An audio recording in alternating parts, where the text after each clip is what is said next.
Hi, I'm Ning Yap. Hi, I'm Michelle. Welcome to Toast Talk with the Yappies.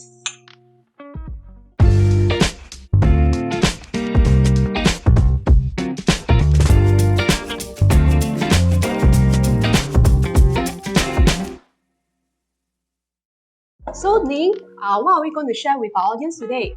You know, Michelle, recently, right, we have a few clients, who came back to us to inquire if they should sell their EC upon 5 years of MOP. Yeah, talking about that, Ning, there are estimated about 7 ECs that is going to be MOP this year. Wow! I think we should congratulate all 7. Well, we're going to tell you where they are. So, we just mentioned a few. Yeah, sure. In Congo, we have the terrace. And what is terrace? That's so iconic. I mean, it's like the beach pool concept. Yeah. That's nice. And then in the west side, near Boon Lay area, we have the Westwood Residences. Okay, we'll be more on the athletic theme. I think it's quite interesting as well. And then in Woodlands, we have the Bellewoods. Okay, you know Bellewoods, right? They are known for their landscaping. They have award-winning. So these 3 are really exciting ECs, you know? Yeah, just hearing about all this gets us excited. Yeah. So why are we going to share with all these things with the audience today is because, like what you mentioned, owners are actually inquiring if they should be, looking to sell their ECs, which is going to meet their MOP. They are very excited, yeah. Yeah, so today we're going to discuss about should the owner be looking at realizing their capital gains. Definitely, this is something that's worth discussing. Definitely. Then at the same time, once they sell, if they're going to look at the next property, how is it going to affect the loan tenure as well as their monthly installment? Yep. And of course, last but not least, will be what sort of options will this owner have, once they sell, and what can they be looking at? Yeah, definitely. Okay, and then of course, if you were to actually sell, your property, how can the money, work hard for you? Today we have 2 different scenarios, where we want to share with you. Yeah, so we actually take reference to 2 developments. So the first that we're looking at is actually Sea Horizon, which is in Pasir Ris. Oh, that's nice. So we are looking at size of 1109 square feet, located on the 10th story. So when the owner bought it, it's about 863,000.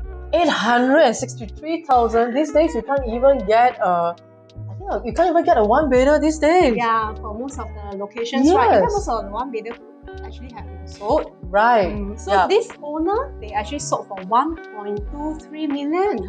This is a 1-bedder price these days also. Yeah, and then they actually have a gain of 367,000. So to be very frank, this is a very neat gain. Yeah, and then with that, they can actually move on to their next dream home. Okay, another one will be Bellewoods. Just now we were saying there's a beautiful landscape, a level 5 3-bedder of 936 square feet. Okay, the owner purchased at 722,000. They sold at 998,000. And then with that, they made quite a decent gain of 276,000. Wow. Yeah. Cool. So having sold the property, then we think through, if they were to do it earlier, when MOP, then naturally the owners are at a much younger age. Definitely. So at a much younger age to enter into the new property, naturally their loan tenure will be longer, right? Yep. Yeah, so we're going to compare between, for example, a 30-year-old purchaser versus a 40-year-old purchaser. Wow, okay, that's a 10 years difference. Yeah, makes a lot.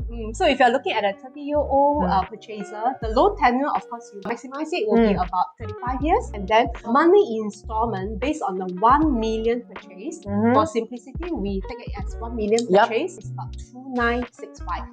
Yeah, but on the contrary, if the same client is at 40 years old, the loan tenure will be reduced to 25 years only. And the monthly mortgage would have to increase up to about 3,009. That's about 1,000 difference. Wow, so that means with age, maybe difference of 10 years more, then you have to pay 1,000 more for your monthly installment. Yes, that brings us to one scenario. I've got one client, when he contacted me, he said that, Ning, I can actually afford a 3.5 million property. So I said, oh, okay, sure. But after I met up with him, we did a calculation, with all the careful, detailed calculation because of his age. At 50, I realized he couldn't so-called afford a 3.5 is because the loan tenure is much shorter, and unfortunately he was quite disappointed, so he has to bring down his expectation to 2 million instead of 3.5. So with that, right, his expectation of a bigger home, the location, would all have changed. So with that, we actually have to go to a 2 million property hunt. Okay, for him. So we don't want any one of you to even go through that. Yeah, correct. I agree with you. Yep. Let's say, for example, once the couple exit from their EC, once they decided they want to move on, realize the capital gain, and then they sell it, we can actually look at different options for the owners. Because based on the statistics that we have obtained, right, we are talking about those owners who probably are in their mid to late 30s. The combined monthly income is estimated to be about 16,000. So if you talk about 16,000 for the couple itself, they can look at probably about a 2.3 million maximum property. Of course, we do not encourage our clients to overstretch themselves, but this is something that can be explored, and they can look at a much bigger property for their family planning. Yes, but we also have another scenario. Okay, with the same income, the husband and wife.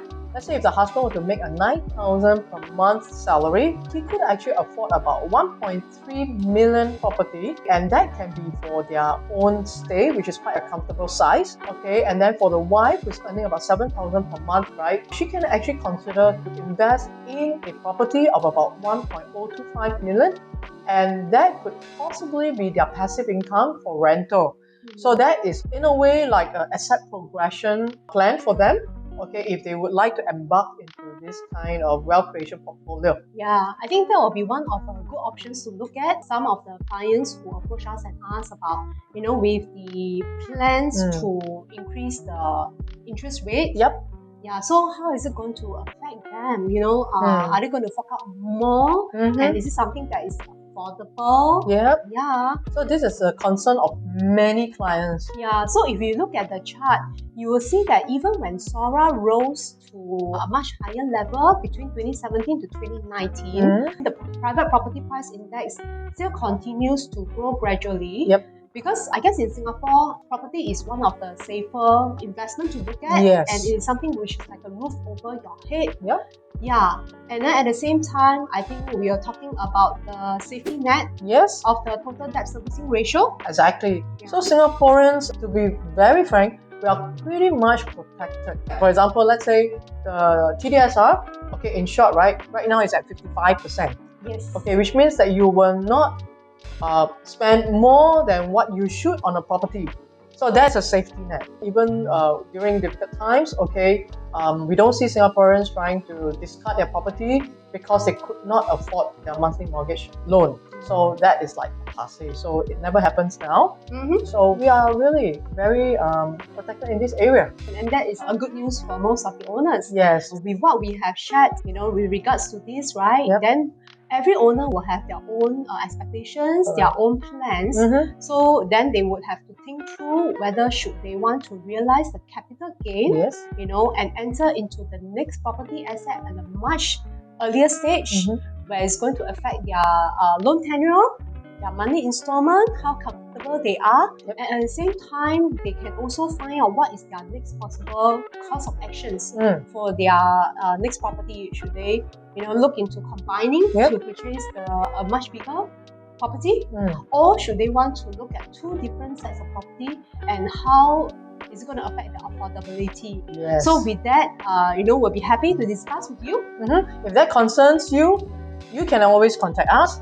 Alright, I'm Ning Yap. I'm Michelle, and do remember to subscribe to our channel for more chats like this. So we'll see you soon.